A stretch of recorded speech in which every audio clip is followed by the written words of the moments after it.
শাইখুল হাদিস আল্লামা মামুনুল হক সাহেবের বিরুদ্ধে যারা কথা বলে এবং আল্লামা মামুনুল হক সাহেব একজন শাইখুল হাদিসের সন্তান এবং তিনি নিজেও একজন শাইখুল হাদিস। বিভিন্ন বিষয়ে তিনি পারদর্শী, বক্তৃতা বলেন, ওয়াজ মাহফিল বলেন, তিনি কোরআনের হাফেজ। এছাড়া আল্লাহ অসংখ্য যোগ্যতা দিয়েছিল ওনাকে।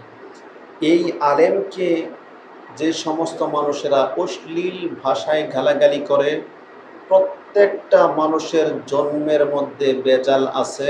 এরা যারা সন্তান, তাদের জন্মের ঠিক নাই, এটা গ্যারান্টি, 100% গ্যারান্টি।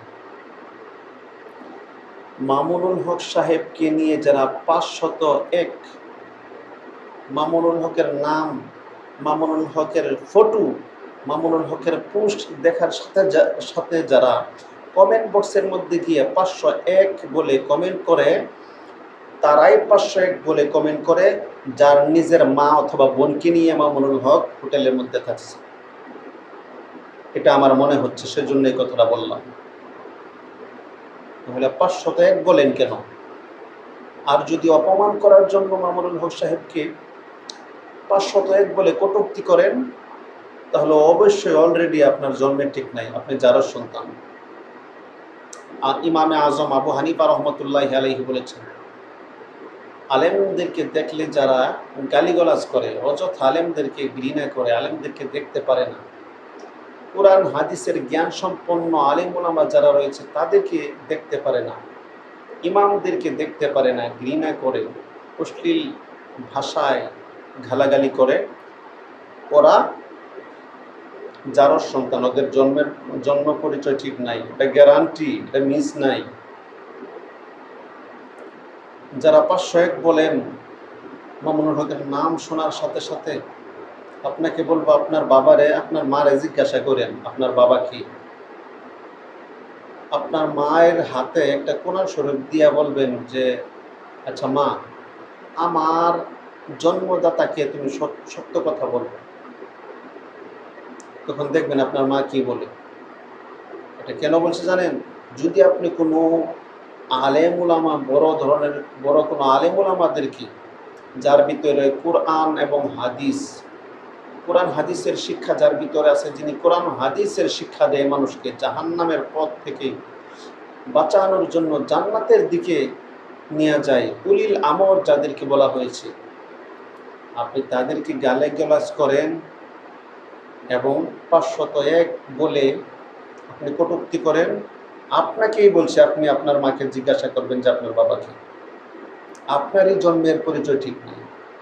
এই কাজগুলি যারা করেন তারই জন্মের ঠিক নেই, জন্মে বেজাল আছে। আল্লাহ কোরআনে বলছেন, অতুল্লিম বাদা যালিকা জানিম, তুই যারও সন্তান, তুই যারও সন্তান, এটা তোর মা জানে, এটা তুই জানোস না, তোর মা জানে।